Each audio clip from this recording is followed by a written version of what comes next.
Hello viewers, the nature and agriculture চ্যানেলে আপনাকে স্বাগতম। তো ভিওয়ার্স, আজকে আমি একটা খুব পরিচিত, আপনারা অনেকেই চেনেন, যে কীটনাশকটা আমি আলোচনা করব, সেই কীটনাশকটির নাম হচ্ছে পারফেক্ট সুপার। এই পারফেক্ট সুপার কীটনাশকের কাজ ও ব্যবহার করার সঠিক নিয়ম আমি আজকে আলোচনা করব। পারফেক্ট সুপার কীটনাশকের কাজ। কীটনাশক পরিচয় পর্বে আমি আপনাদের সঙ্গে আলোচনা করে থাকি যে বিভিন্ন কীটনাশকের কেমিক্যাল কম্পোজিশন নিয়ে। কেমিক্যাল কম্পোজিশনের কীটনাশক কখন কিভাবে ব্যবহার করতে হবে, কোন কোন পোকাদের কিভাবে কাজ করবে, এই সব নানান যাবতীয় বিষয়গুলো নিয়ে কীটনাশক পরিচয় পর্বে আপনাদের সঙ্গে আলোচনা করে থাকি। যার কেমিক্যাল কম্পোজিশন হলো প্রফেনোফস 40% প্লাস সাইপারমেথ্রিন 4% ইসি। এই কেমিক্যাল কম্পোজিশনের কীটনাশক কখন কিভাবে কোন পোকার বিরুদ্ধে আমরা ব্যবহার করতে পারি, পারফেক্ট সুপার ছাড়া আর কোন কোম্পানির কী নামে এই কেমিক্যাল কম্পোজিশন পাওয়া যায়, তা নিয়ে বিস্তৃত আজকে আমি আলোচনা করব। এই পারফেক্ট সুপার কীটনাশকটি ইসি ফর্মুলেশন হওয়ার জন্য খুব সহজেই কিন্তু জলে গলে যায়। এই পারফেক্ট সুপার কীটনাশককে আমরা সমস্ত টেম্পারেচারে ব্যবহার করতে পারি, অর্থাৎ শীত, গ্রীষ্ম, বর্ষা, সব সময়। এর বিষক্রিয়া ফসলের মধ্যে বেশি দিন পর্যন্ত স্থায়ী থাকতে পারে না, যার কারণে ফসলের সুরক্ষা একটু কম দিন পর্যন্ত দেয়, কিন্তু খুব তাড়াতাড়ি সুরক্ষা দিতে পারে। আবার আমাদের এই কম দিন সুরক্ষা দেওয়ার ফলে আমরা ফসলে ব্যবহার করার কয়েকদিন পরে কিন্তু ওই শাকসবজি খাবার হিসেবে গ্রহণ করতে পারি। কথা হচ্ছে পারফেক্ট সুপার কীটনাশকটি কীভাবে কাজ করে। এই পারফেক্ট সুপার হলো স্পর্শজনিত পাকস্থলীজনিত কীটনাশক। এছাড়া ট্রান্সল্যামিনেশন, অর্থাৎ পাতার উপরের অংশে যদি শুধু স্প্রে করা যায়, তাহলে পাতার তলায় যেসব কীটপতঙ্গ আছে তাদের কাছাকাছি চলে যাবে এবং তারা ওই গাছের রস শোষণ করে খেলে বা পাতা চিবিয়ে খেলে ওই কীটনাশক দ্বারা আক্রান্ত হবে।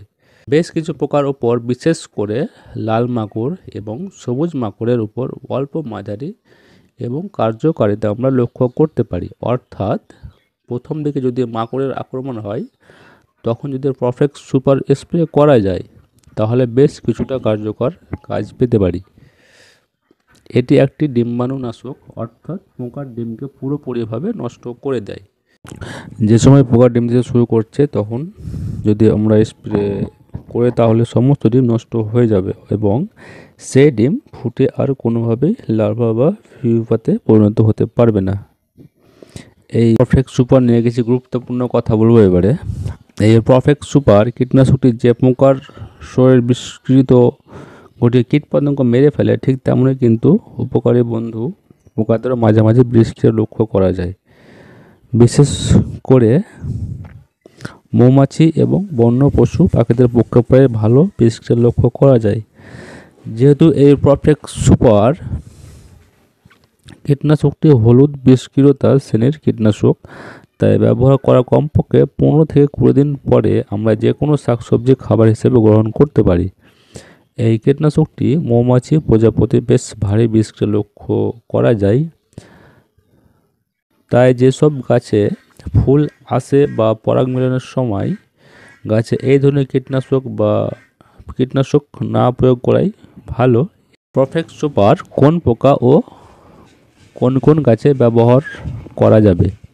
এই কীটনাশকটিকে সাধারণত আমরা জাব পোকা, জ্যাজ সাদামাছি, জেরিস সাদামাছি, আঁশ পোকা, থ্রিপস, দয়রা পোকা, ফসলের মাছি, ডাঁটা এবং কাণ্ডছিদ্রকারী পোকা, পাতা খেকো পোকা, শোষক পোকা এবং বেশ কিছু মাকড়ের ক্ষেত্রে এই কীটনাশকটি আমরা ব্যবহার করতে পারি। এই কীটনাশককে আমরা টমেটো, বেগুন, লঙ্কা, বাঁধাকপি, ফুলকপি, ঢেঁড়স এবং বিভিন্ন ধরনের সবজি থেকে শুরু করে বিভিন্ন ধরনের ফলের গাছেও কিন্তু আমরা প্রয়োগ করতে পারি। এই প্রফেনোফস 40% plus cypermethrin 4% EC formulation perfect super সাধারণত 1 থেকে 1.5 ml প্রতি লিটার জলে গুলে বিকেলের পর একেবারে সন্ধ্যের দিকে প্রয়োগ করা সবচেয়ে ভালো। এতে উপকারী বন্ধু পোকা ক্ষতিটা কম হবে। এটি একবার ব্যবহার করার পর কমপক্ষে 15 দিন পরে আমাদের দ্বিতীয়বার ব্যবহার করতে হবে। যখন গাছের মধ্যে প্রচুর পোকার আক্রমণ হয় তখন কিন্তু এই কীটনাশক সবচেয়ে ভালো গাছকে সুরক্ষা দিতে থাকে। তাই যখন প্রচুর পরিমাণে পোকা আক্রমণ হবে তখন শুধুমাত্র এই ধরনের কীটনাশক গাছে একবার প্রয়োগ করাই ভালো। সুপার কীটনাশকের অল্টারনেটিভ প্রফেনোফস 40% প্লাস সাইপারমেথ্রিন 4%, এর পারফেক্ট সুপার কীটনাশক পিআই কোম্পানির রকেট এবং নাগার্জুন কোম্পানির পারফেক্ট সুপার ছাড়াও আর কোন কোন কোম্পানি কী নামে এই কীটনাশক পাওয়া যায় এবং আমার ভিডিওটি আপনাদের কৃষক বন্ধুদের সাথে প্রচুর পরিমাণে শেয়ার করবেন। আর আপনাদের কাছে যদি কোনো সমস্যা থাকে তাহলে সেটাও আমার কমেন্ট বক্সে বলতে পারেন। তো ভিউয়ার্স, এই ছিল আজকে ভিডিও আলোচনা। ভিডিওতে অবশ্যই ভালো লেগে থাকে একটা কমেন্ট করবেন এবং এখনও যদি চ্যানেল সাবস্ক্রাইব করেন অবশ্যই চ্যানেল সাবস্ক্রাইব করে রাখবেন পরবর্তী ভিডিও পাওয়ার জন্য। তো শুভ দিন, ধন্যবাদ।